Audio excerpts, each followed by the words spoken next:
I was born and raised in a Muslim family. My parents are very devout Muslims. I spent the first 19 years of my life being around them, and we were encouraged to practice Islam. So like most of kids my own age, I tried to do the prayers, to learn all the phrases in Arabic. We studied the Quran for 3 years of high school. We were taught to revere God, Allah, and we grew up believing that there is only one God, and He is the Creator. You get to heaven by your good deeds. However, you don't know how much good deeds you have to do to get there. You're constantly questioning what's going to happen when you get to the other side. But as a young man, I wasn't so much concerned about heaven and hell at the time, because young people don't think about dying very much.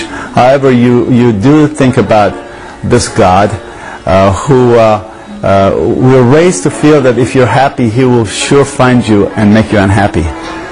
So you have to live in such a way not to provoke Him to anger. So you live in a constant fear of don't laugh too much, because He will make sure that He will stabilize you. And if you're sad, He'll make you happy. But mostly it's sadness that covers that part of my life that I remember. That being sad was a good thing. It's being happy that you started to question whether God was going to get you or not. Although it's unusual for a Muslim to pray directly to God, I would ask Him every night to make me angrier, and that helped me not to ever smile or laugh. Most of families are very close-knit. Leaving your family is not an easy thing to do. So when I had to leave my family to go to school, that period of my life became the hardest time of my life. Education brings honor. The higher your education, the more honorable you are. And that's why majority of Muslim families, have their kids in college, or they're insisting that they'll go to college. You have to have a degree pasted on the wall somewhere. I wanted to become an engineer. So when I left my parents, I went to college, and I wasn't doing well. My grades were very bad. As hard as I studied, I could not live up to the standard that the culture had made for me. Not my parents, but the culture. My poor parents really didn't care as long as I was happy, but I had put that upon myself.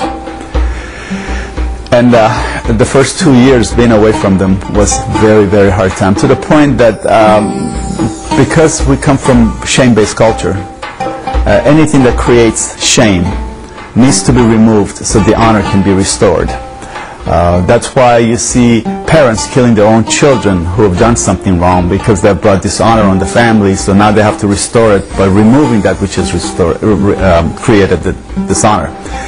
I was creating a dishonor for my family with my bad grades, and I hated myself, and I wanted to kill myself. I came to the point of the thought of dying was the most soothing thought I had. Very depressed and suicidal. I was too chicken to put a gun to my head or do something crazy, but if someone was to do that for me, I would have been very happy. Right around this time, I ran into a group of people who were very much different than everyone else I had met up to that point of my life. There are two things I always wanted: peace and joy.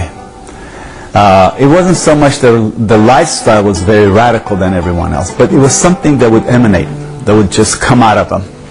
And when I asked them, when I approached them, why is it that you're different than the rest of the people that I know? They said, it's because we've decided to follow Jesus Christ. Well, that was a very offensive answer to me, because as a Muslim, how can a second-class prophet give you that peace of joy when my last religion and Allah and the Quran and Muhammad cannot give me that peace? So I began to argue with them.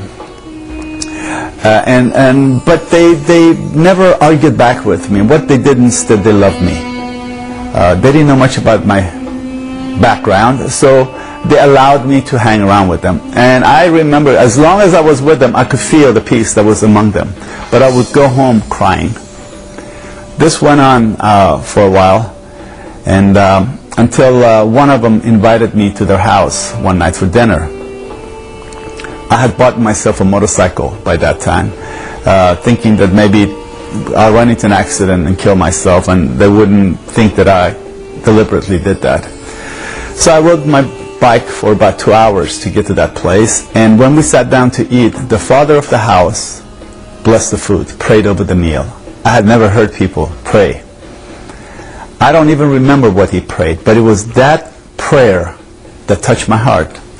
So after months of arguing with these people, on the way home, as I'm riding my motorcycle 80, 90 miles an hour, I began to have a conversation with God.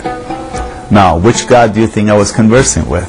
Of course it was Allah. That was the only God I knew. And this is what I said. I said, God, I'm a Muslim, and I'm on the verge of wanting to kill myself.